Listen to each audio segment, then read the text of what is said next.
মৰমৰ ছাত্ৰ ছাত্ৰীসকল,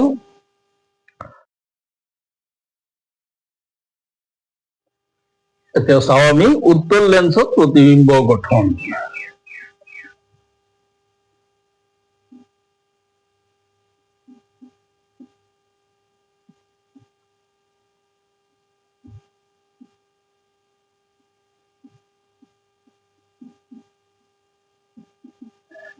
Image formation in convex lens.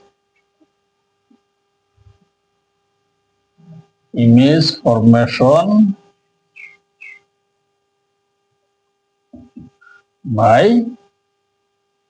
convex lens. Image formation by convex lens.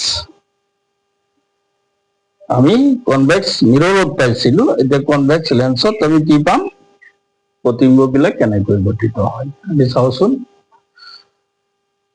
যে এইটো এটা উত্তল লেন্স, মাজতে আঁকি দিছো, অলপ ডাঙৰকে আঁকি দিছো। এনেকে ৰেখা এডাল টানি দি দিয়া মাজেৰে, তেতিয়াহ'লে আমাৰ আপতিত আৰু প্ৰতিফলিত ৰশ্মি অঁকাটো কি হয়, সহজ হয়। এইটো তাৰ আলোক কেন্দ্ৰ মেনশ্যন কৰি ললো মধ্যবিন্দু লৈ পেলাই। যে উত্তল লেন্সে কি কৰে, সৎ অসৎ দুয়োটা প্ৰতিবিম্বই গঠন কৰে। সৎ প্ৰতিবিম্ব অসৎ দুয়োটা প্ৰতিবিম্বই কি কৰে, উত্তল লেন্সে গঠন কৰে। আমি অলৰেডি জানো যে দুয়োটা প্ৰতিবিম্বই গঠন কৰে। এতিয়া কেনেকুৱা ধৰণৰ দুয়োটা প্ৰতিবিম্ব গঠন কৰে আমি চাওঁ। এইটো লেন্স, আলোক কেন্দ্ৰৰ মাজেৰে ৰেখা এডাল টানা, এনেকে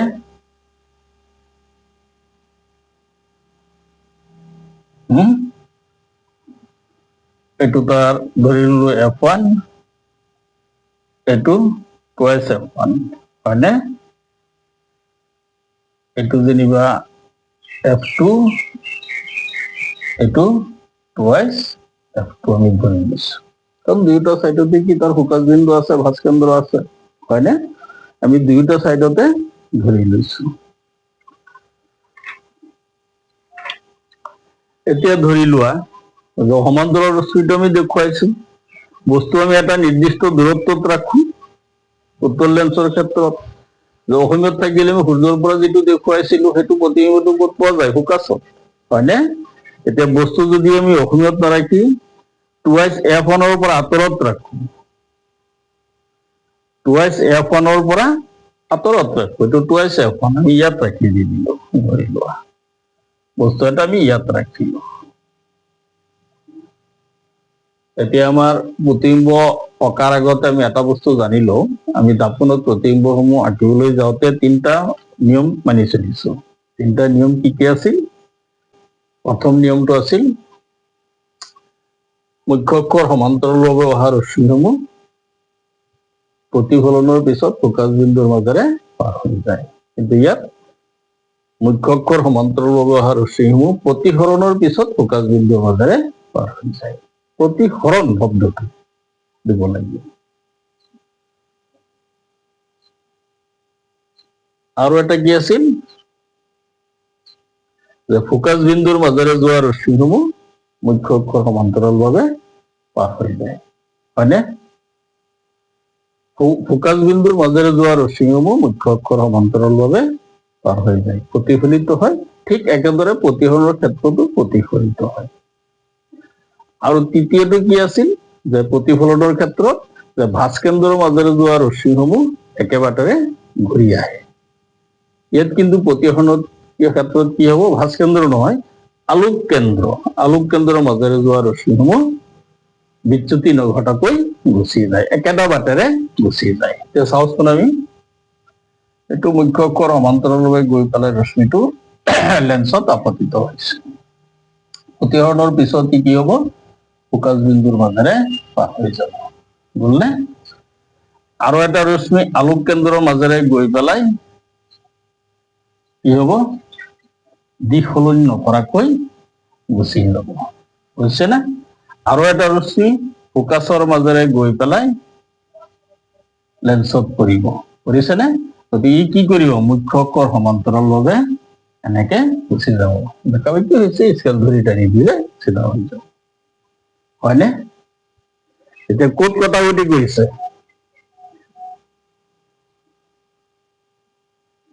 প্ৰতিবিম্ব ক'ত হৈছে? F2 আৰু 2F2 মাজত হৈছে না, চোৱাচোন।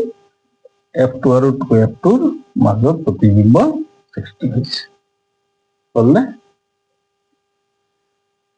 প্ৰতিফলনৰ যিটো নিয়ম আছিল সেইটো নিয়ম, মাত্ৰ ইয়াত প্ৰতিফলন শব্দটো উল্লেখ কৰিব লাগিব। কি নিয়ম? যে মুখ্য অক্ষৰ সমান্তৰালভাৱে অহা ৰশ্মিসমূহ প্ৰতিফলনৰ পিছত প্ৰকাশ বিন্দুৰ মাজেৰে পাৰ হৈ যায়, এইটো প্ৰথম চৰ্ত, 1 নম্বৰ কণ্ডিশ্যন। দ্বিতীয় চৰ্তটো আলোক কেন্দ্ৰৰ মাজেৰে যোৱা ৰশ্মিসমূহ বিচ্যুতি নঘটাকৈ, দিশ সলনি নকৰাকৈ প্ৰতিফলিত হয়। ফোকাছৰ মাজেৰে যোৱা ৰশ্মিসমূহ মুখ্য অক্ষৰ সমান্তৰালভাৱে প্ৰতিফলিত হয়, আৰু এই প্ৰতিফলিত ৰশ্মিকেইটা যোগ হৈ মিলিত হয়, তাতে সেই প্ৰথম বিন্দুৰ প্ৰতিবিম্ব সৃষ্টি হয়। আৰু প্ৰতিবিম্বটো কি দেখা গৈছে? ওলোটা, হয়নে? ওলোটা দেখা গৈছে, আৰু বস্তুতকৈ কি ওলোটা দেখা গৈছে, হয়নে?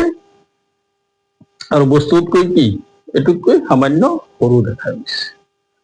স্কেল ধৰি টানিলে চিধা হ'ব বস্তুবিলাক, তেতিয়া সৰুটো আৰু স্পষ্টকৈ ধৰা পৰিব। ধৰিব পাৰিছানে বস্তুটো? এইটো তাৰমানে এইটো অলপ বেকা হৈ গৈছে, এনেকে হ'ব লাগিছিল। এইটোও বেকা হৈছে, এনেকে হ'ব লাগিছিল। এইটোও বেকা হৈছে, গতিকে এইখিনিত প্ৰতিবিম্ব হ'ব। এইখিনিত হোৱাৰ লগে লগে কি হ'ব? এইটোতকৈ এইটো সংকুচিত, আৰু প্ৰতিবিম্বটো কি হৈছে? সৎ প্ৰতিবিম্ব। সৎ প্ৰতিবিম্ব গঠিত হৈছে। ধৰিব পাৰিছানে? নিয়ম তিনিটা মনত ৰাখিলেই হ'ল। গতিকে প্ৰতিবিম্ব অঁকাৰ ক্ষেত্ৰত তিনিটা ৰশ্মি দেখুৱাৰ প্ৰয়োজন নাই, যিকোনো দুটা ৰশ্মি দেখুৱাই কটাকটি কৰি তাতে প্ৰতিবিম্বটো আঁকি দিবা। আনিবৰ কাৰণে ইম্পৰ্টেণ্ট, হয় দাপোনৰ পৰা নহয় লেন্সৰ পৰা এটা কুৱেশ্যন থাকিবই, কম্পালচৰি। বস্তু য'তেই নাৰাখক, বস্তু ইয়াত ৰাখা, একেবাৰে অসীমত ৰাখা, কথা নাই, বুজিছানে? মাছ কেন্দ্ৰত ৰাখা, কথা নাই, টুৱাইছ এফত ৰাখা, কথা নাই। গতিকে য'তেই নাৰাখা এই তিনিটা নিয়ম ফল' কৰিবা, তেতিয়াহ'লে কোনো ধৰণৰ অসুবিধা নহয়। আৰু চিত্ৰকেইটো আগতে লেন্সটো আঁকি লৈ পেলাই মূল বিন্দুৰ পৰা, আলোক কেন্দ্ৰৰ পৰা সমান আঁতৰত F2 দিবা, F1 দিবা। F1ৰ পৰা সমান আঁতৰত F2 দি ল'বা, পেঞ্চিলেৰে দাগ কাটি ল'বা, স্কেল ধৰি জুখি লৈ। মেচলতে গ'লে প্ৰেক্টিকেল কৰিব লাগে, গতিকে দৰকাৰ নাই। গতিকে ঠিক একেদৰে এইটো চাইডতো এইটো যিমান আঁতৰত দিলা সিমান আঁতৰতে F2 দিয়া, হয়নে? গতিকে সিমান আঁতৰত টুৱাইছ F2 দি দিয়া। বুজি পাইছানে বস্তুটো? কৰিব পাৰিছা? সমান আঁতৰত জোখ মাপ কৰি পেলাই স্কেলেৰে টানি দিবা, চব অট'মেটিক মিলি যাব, অলপ ইফালে সিফাল নহয়। গতিকে তিনিটা ৰশ্মি, তিনিটা নিয়ম ফল' কৰিব লাগিব, যিকোনো দুটা নিয়মেৰে আঁকিলেই হৈ গ'ল, দুটা প্ৰতিফলিত ৰশ্মি দেখুৱালেই হ'ল। এতিয়া আমি কি পালো? যে প্ৰতিবিম্বটো কিছু সৰু হৈছে, হয়নে? আৰু কি হৈছে? ওলোটা হৈছে, অৰ্থাৎ সৎ প্ৰতিবিম্ব গঠিত হৈছে। এইটো কি? উত্তল লেন্সৰ ক্ষেত্ৰত, হয়নে? ঠিক একেদৰে আৰু এটা ক্ষেত্ৰত চাওঁ আমি,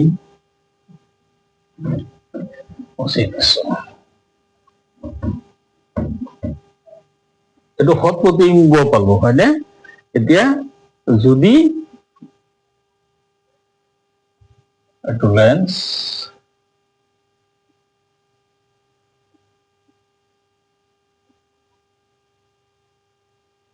হাতেৰে আঁকোতে অলপ দিগদাৰ হৈ যায়, ডাঙৰ বেছি ডাঙৰ হৈ যায়, আকৌ সৰু হৈ যায়।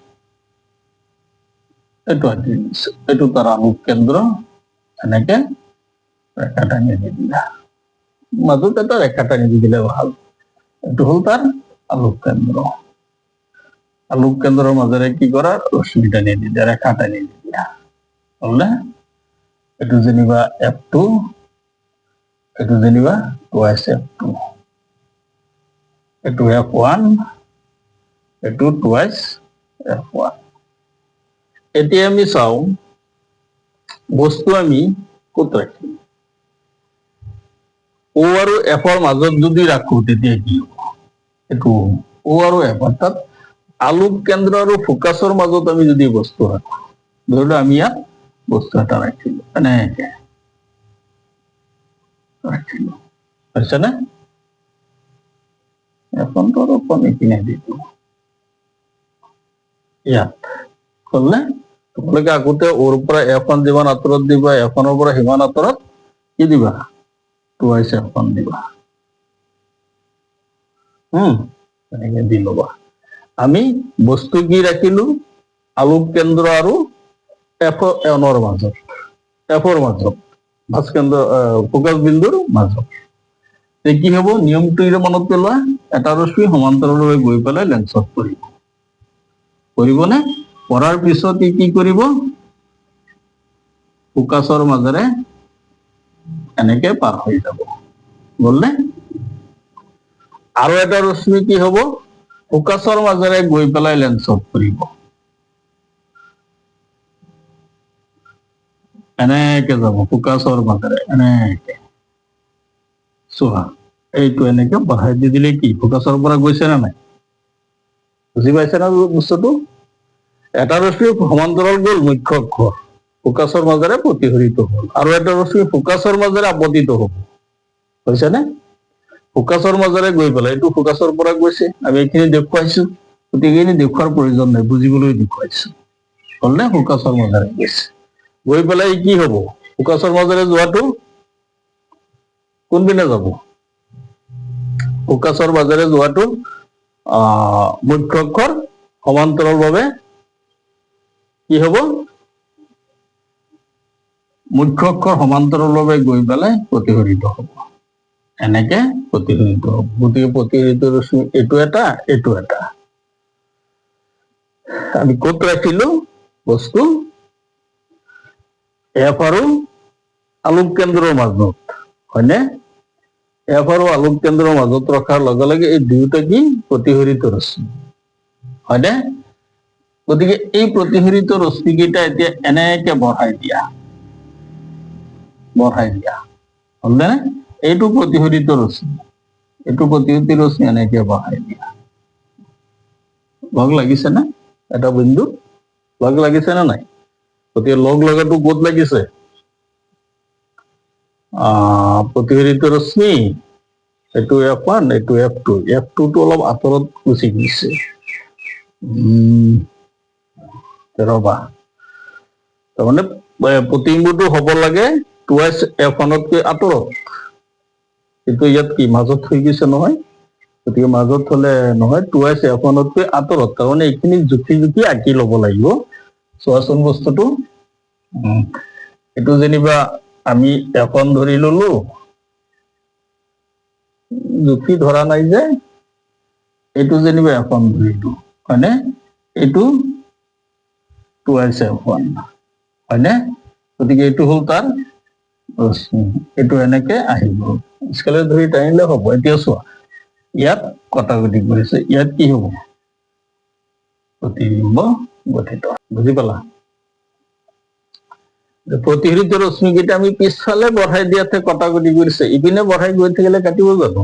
এইটো চিধা গৈ থাকিব, এইটো এনেকে আঁতৰিহে গৈ থাকিব, কাটাকাটি নকৰে। গতিকে প্ৰতিফলিত ৰশ্মি কেইটা আমি কি কৰিছো? পিছলৈ বঢ়াই দিছো।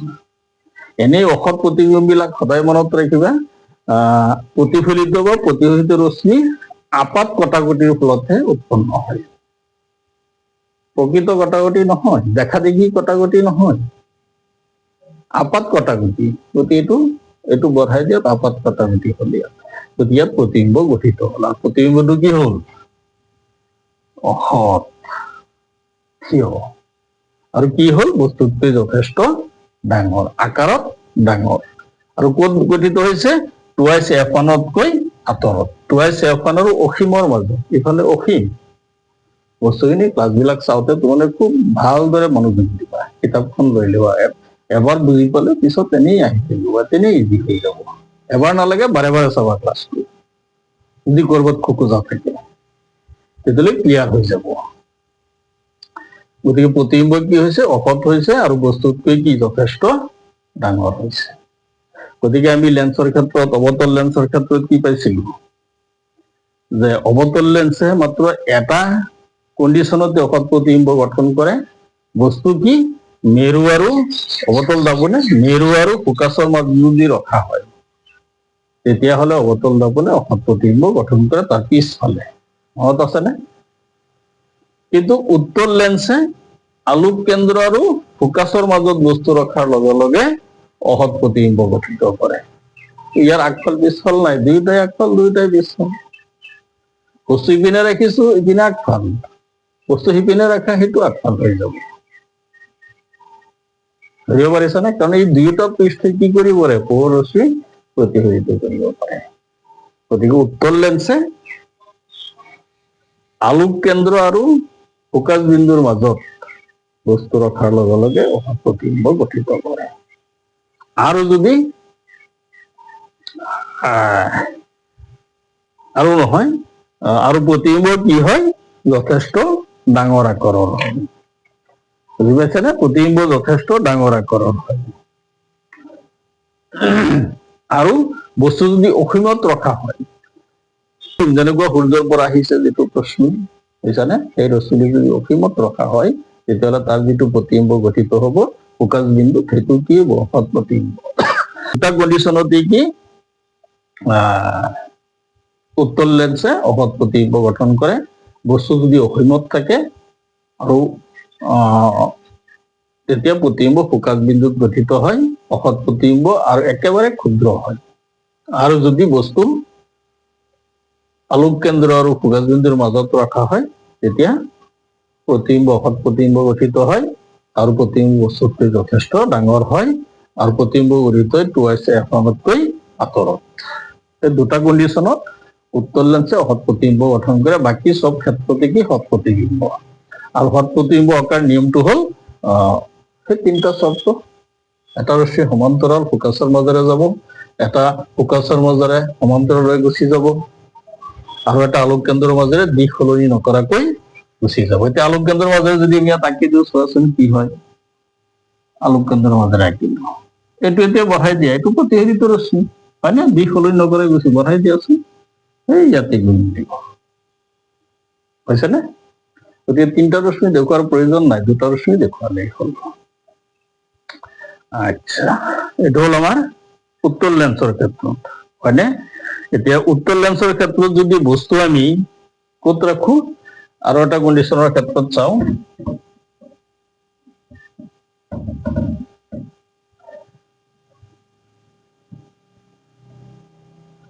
আৰু এটা কণ্ডিশ্যনৰ ক্ষেত্ৰত চাওঁ, এইটো হ'ল উত্তল লেন্স।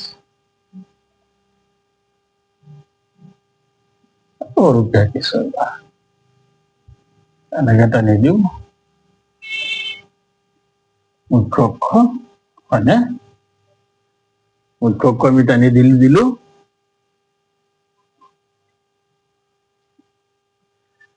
এতিয়া এইপিনে f1 ধৰি দি দিয়া, নিৰ্দিষ্ট আঁতৰত 2f1, ইপিনে f2 ধৰি দি দিয়া, নিৰ্দিষ্ট দূৰত্বত 2f2, হৈছেনে? এতিয়া বস্তু আমি ক'ত ৰাখিম? f1 আৰু 2f1ৰ মাজত আমি যদি ৰাখো তেতিয়া আমাৰ প্ৰতিবিম্ব কেনেকুৱা হয় আমি চাওঁ। বস্তু ক'ত ৰাখিছে একো নাই, সোধে কেতিয়াবা MCQটো সোধে, তেতিয়া আইডিয়া কৰি চিত্ৰটো আঁকি ল'বা। প্ৰতিবিম্বটো ক'ত হয় অটমেটিক ওলাই পৰিব। প্ৰতিবিম্বটো ডাঙৰ হয় নে সৰু হয়, বিবৰ্ধিত হয় নে সংকুচিত হয় ধৰা পৰি যাব।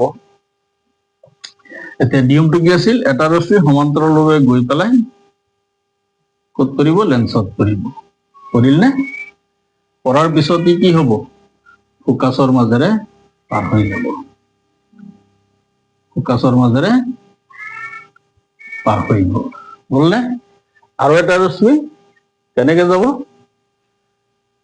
আলোক কেন্দ্ৰৰ মাজেৰে দিশ সলনি নকৰাকৈ কি হ'ব? দিশ সলনি নকৰাকৈ ই গুচি যাব। বুজিছেনে? আলোক কেন্দ্ৰৰ মাজেৰে হ'ল, হৈছেনে? এতিয়া ক'ত কটাকটি কৰিছে? এইটো বিন্দুত কটাকটি কৰিছে, এইটো বঢ়াই দি দিয়া, এইটো বিন্দুত কটাকটি কৰিছে, কৰিছেনে? ধৰিব পাৰিছানে? দুটা ৰশ্মি দেখুৱাইছো, দুটা ৰশ্মি দেখুৱালেই হ'ল, তিনিটা ৰশ্মি দেখুৱাব নালাগে। আৰু এটা ৰশ্মি ফোকাছৰ মাজেৰে দিয়াৰ লগে লগে কি হব? আৰু এটা ৰশ্মি যদি আমি এনেকে ফোকাছৰ মাজেৰে দিওঁ তেতিয়াহ'লে চোৱাচোন কি হব? ই মুখ্য অক্ষৰ সমান্তৰলৈ দৰ্পণলৈ যাব। সেয়ে কটাকটি কৰিছে। স্কেল ধৰি আঁকিলে চিধা হব, কিন্তু তিনিটা ৰশ্মি দেখুৱাৰ প্ৰয়োজনেই নাই, দুটা দেখুৱালেই হ'ল। গতিকে বস্তু এফ আৰু 2s-f মাজত ৰাখি, এফ আৰু 2s-f মাজত বা f1 আৰু 2s-f1 মাজত যদি ৰখা হয়, প্ৰতিবিম্ব কি হয়? সৎ প্ৰতিবিম্ব গঠিত হয়। ওলোটা হৈছে, বস্তুতকৈ ডাঙৰ হৈছে, আৰু অৱস্থান ক'ত হৈছে? প্ৰতিবিম্বৰ 2s-f2 আৰু অসীমৰ মাজত, বা 2s-f2তকৈ আঁতৰত, 2s-f-তকৈ আঁতৰত। এখন f2 ধৰিছো, অকল যদি f ধৰি দিলে 2s-f-তকৈ আঁতৰত, আৰু ওলোটা প্ৰতিবিম্ব সৎ প্ৰতিবিম্ব গঠিত হৈছে। গতিকে অকল দুটা কণ্ডিশ্যনতে কি হয়? উত্তল লেন্সে অসৎ প্ৰতিবিম্ব গঠন কৰে যদি সমান্তৰাল ৰশ্মি অসীমৰ পৰা আহে, তেতিয়া ফোকাছত অসৎ প্ৰতিবিম্ব গঠিত হয়। আৰু যদি বস্তু O আৰু F-ৰ মাজত ৰখা হয়, তেতিয়াহ'লে অসৎ প্ৰতিবিম্ব গঠিত হয়। এতিয়া বস্তুৰ একেফালে, বুজিছানে? বস্তুৰ একেফালে গঠিত হয়, বিবৰ্ধিত অসৎ প্ৰতিবিম্ব গঠিত হয়। অৱতল দাপনে অকল এটা ক্ষেত্ৰতে কি কৰিছিল? অসৎ প্ৰতিবিম্ব গঠন কৰিছিল। কিন্তু উত্তল লেন্সে দুটা ক্ষেত্ৰত দুটা চৰ্ত সাপেক্ষে অসৎ প্ৰতিবিম্ব গঠন কৰে। এই ফৰ্মেট এটা দিয়া থকা হৈ আছে ভিডিঅ' বিলাকত, ফৰ্মেটটো চাবা, আৰু ফোন নম্বৰ দিয়া আছে, তাত কণ্টেক্ট কৰিবা। আৰু পাৰ ছাবজেক্টত ধৰি লোৱা 1500 টকা, গোটেই কোৰ্চ দি পেলাই জইন কৰিবা। আৰু ক্লাছবিলাক আজি 9ৰ, এটা ক্লাছ 10ৰ। গতিকে আজি ভিডিঅ'ত ফৰ্মেটটো দি দিম, এতিয়া কেইটামান ভিডিঅ' দি থাকিম। তুমিলোকে যদি কৰিবৰ ইচ্ছা কৰা, যদি ভাল লাগে, ভাল পোৱা কৰিবা। আৰু তেতিয়া মোৰ ফোন নম্বৰটো দি দিম, তাতে দিয়া হৈ আছে ভিডিঅ'। সেই ফোন নম্বৰত হোৱাটছআপত মেছেজ পঠিয়াই দিবা। তাৰপিছত মই একাউণ্ট নম্বৰটো দি দিম, পইচাটো পেড কৰি দিবা, পিছত গ্ৰুপত জইন কৰি দিম।